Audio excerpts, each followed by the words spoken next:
Site ಇರೋರೇ ನಮ್ಮ ಪಂಚಾಯತಿಯವರು ಅವನು ಯಾರು ಬೇಕಾದವ್ರಿಗೆ ಒಂದು ಸೈಟ್ ಇರೋರಿಗೆ ಸೈಟ್ ತಗೊಂಡ್ರೆ ಅದನ್ನ ಹೆಂಗ್ ಅವಾಯ್ಡ್ ಮಾಡ್ತೀರಾ?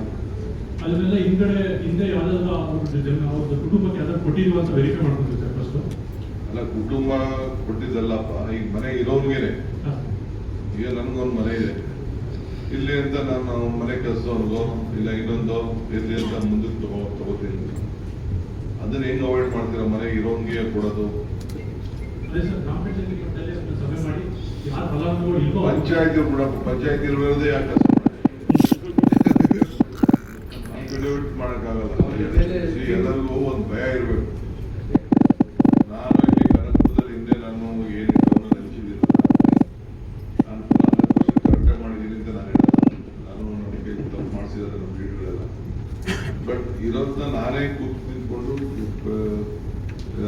ಟೌನಲ್ಲಿ ನಾನೇ ಸಭೆ ಮಾಡಿ, ಪ್ರತಿ ವಾರ್ಡಲ್ಲೂ ನಾನೇ ಸಭೆ ಮಾಡಿ, ಎಲ್ಲರ ಸಾರ್ವಜನಿಕರ ಮುಂದೆ ಅವ್ರ ಅರ್ಜಿನೆಲ್ಲ ಕೂತ್ಕೊಂಡು ಚರ್ಚೆ ಮಾಡಿ ಕೊಟ್ಟು, ಆ ರೀತಿ ಫಸ್ಟ್ ನಾವು ಕೂತ್ಕೊಂಡು ಸಭೆಗಳು ಮಾಡಿದಾಗ ಪಂಚಾಯತಿ ಸಭೆಗೆ ಅವನ ಹೆಸರು ಇಲ್ಲ ಅನ್ನೋದು ಹೆಂಗೆ ಇದು ಮಾಡ್ತಿರೋದು?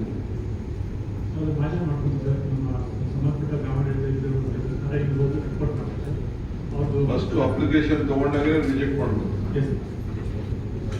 ಇವಾಗ ನಮಗೆ ಆಲ್ರೆಡಿ ಆ ಥರ ಫೇಕ್ ಅಪ್ಲಿಕೇಶನ್ ಬರ್ತಾ ಇದೆ ಸರ್. ಸರಾಸರಿ 33ರಿಂದ 35 ಲಕ್ಷ ಪ್ರಯಾಣಿಕರು ಪ್ರಯಾಣ ಒಂದಿರಲೇ ಲೆಕ್ಕಪ್ಪ. ಆಯ್ತು, ಒಂದು ದಿನಕ್ಕೆ ಎಷ್ಟಾಗ್ತದೆ? 1,13,000. ಒಂದು ದಿನಕ್ಕೆ 25,000 ಜನ ಓಡಾಡ್ತಾ ಇದ್ದಾರೆ ಅಲ್ವಾ? 25,000 ಜನಕ್ಕೆ ಒಂದು ತಿಂಗಳಿಗೆ ಎಷ್ಟು ಬೆನಿಫಿಟ್ ಆಗ್ತದೆ ಸರಾಸರಿ? ಸರ್ ನಾವು ತಗೊಂಡ್ರೆ ಸರ್ ತ್ರಿಪುರ ತಾಲೂಕು ತಗೊಂಡ್ರೆ 300 ಕೋಟಿ ಬರುತ್ತೆ ಸರ್. 300 ಕೋಟಿ ಅಂದ್ರೆ ವೆಚ್ಚ ಎಷ್ಟಾಗ್ತದೆ? 100 ಜನ ಸರಾಸರಿ ಒಬ್ಬರಿಗೆ ಸರ್ 32 ರೂಪೀಸ್ ಬೀಳುತ್ತೆ ಸರ್.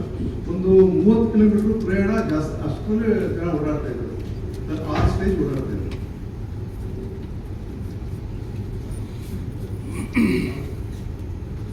ಎಷ್ಟು ಉಳಿತದೆ ಒಬ್ಬರಿಗೆ ಸರಾಸರಿ?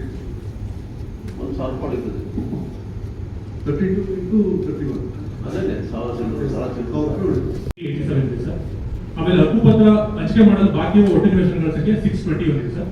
ಇದು 58 ಎಕರ್ಸ್ ಬಿಟ್ಟು ಸರ್ 211 ಎಕರ್ಸ್ ಆಗಿರೋದು ಸರ್. ಇದು ಲಾಸ್ಟ್ 1 year ಅಲ್ಲಿ ನಾವು 180 ಎಕರ್ಸ್ ನ ಗುರ್ತಿ ಕಳಿಸ್ತೀವಿ ಸರ್. ಆಶ್ರಯ ಯೋಜನೆ ಕನಕಪುರದ ಆಶ್ರಯ ಕಮಿಟಿ ಮೀಟಿಂಗ್ ಮಾಡಿದ್ದೀರಾ ಸರ್? ಇವಾಗ ಹೈಕೋರ್ಟಿನ ಡೈರೆಕ್ಷನ್ ಏನಿದೆ, ಗ್ರಾಮ ಪಂಚಾಯತಿ ಮಟ್ಟದಲ್ಲಿ ಅವರೇ ಫೈನಲ್ ಡಿಸಿಷನ್ ತಗೊಳ್ಳೋದಾಗುತ್ತೆ ಸರ್. ಹಂಗಾಗಿ ಆಶ್ರಯ ಕಮಿಟಿ ಇಲ್ಲ ಸರ್, ಬಗರ್ಪು ಕಮಿಟಿ ಅಧ್ಯಕ್ಷರ ನೇತೃತ್ವದಲ್ಲಿ ಪ್ರತಿ ವಾರ ಬಂದಾಗ ಮೀಟಿಂಗ್ ಮಾಡಿದಾಗ ಇದನ್ನೆಲ್ಲ ಗುರುತಿಸಿ ಅವ್ರಿಗೆ ತಾಲೂಕು ಪಂಚಾಯತಿ ಎಂಟ್ರೋಲ್ ಮಾಡೋದು ಸರ್.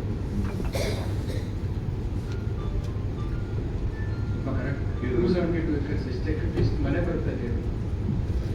ಎಷ್ಟು ಬೆನಿಫಿಷರೀಸ್ ಇವಾಗ ಐಡೆಂಟಿಫೈ ಮಾಡಿದ್ರು 2,860 ಆಗಿದೆ. ಆಲ್ರೆಡಿ ಡೆವಲಪ್ ಮಾಡಿ ಕೊಟ್ಟಿರೋಂಥ ಇವಾಗ ನಾವು ಒಟ್ಟು ಡೆವಲಪ್ ಮಾಡೋದು 30x30 ಫೀಟ್. ಈಗ ನಾನು 3 ಕೋಟಿ ದುಡ್ಡು ರಿಲೀಸ್ ಮಾಡೋದು ಯಾರೇ ಮಾಡೋ ಕೆಲಸಕ್ಕ ಇಲ್ಲ ಇಲ್ಲ ಸರ್, ಹೊಸ ಇದಕ್ಕೆ 200 ಎಕರೆ ಹೊಸದಾಗಿ ಡೆವಲಪ್ ಆಗ್ತದೆ ಸರ್. ಅದಕ್ಕೋಸ್ಕರ ಮಾಡ್ತಾ ಇದ್ದಾರೆ. ಟೋಟಲ್ ಆಗಿ 9,000 ಜನ ಫಲಾನುಭವಿಗಳು ಮೇಲ್ ಬರ್ತಾರೆ ಸರ್. ಅದಕ್ಕೋಸ್ಕರ 1 ಎಕರೆಗೆ ತಲಾ 30x30 ಫೀಟ್ ಲೆಕ್ಕ ತಗೊಂಡ್ರೆ 1 ಎಕರೆಗೆ ಒಂದು 25ರಿಂದ 30 ಹಂಚಿಕೆ ಮಾಡ್ಬೋದು ಸರ್. 272 ಎಕರ್ಸ್ ಅಲ್ಲಿ ಟೋಟಲ್ ಒಂದು 8,000 ಫಲಾನುಭವಿಗಳಿಗೆ ಹಂಚಿಕೆ ಮಾಡ್ಬೋದು. ನೀವು ಇರೋರಿಗೆ ಮನೆ ಕೊಡ್ತೀವಿ ಅನ್ನೋದು ಯಾವ ಗ್ಯಾರಂಟಿ? ಕೊಡಲ್ಲ ಅಂತ ಅದು ಗ್ರಾಮ ಪಂಚಾಯತಿ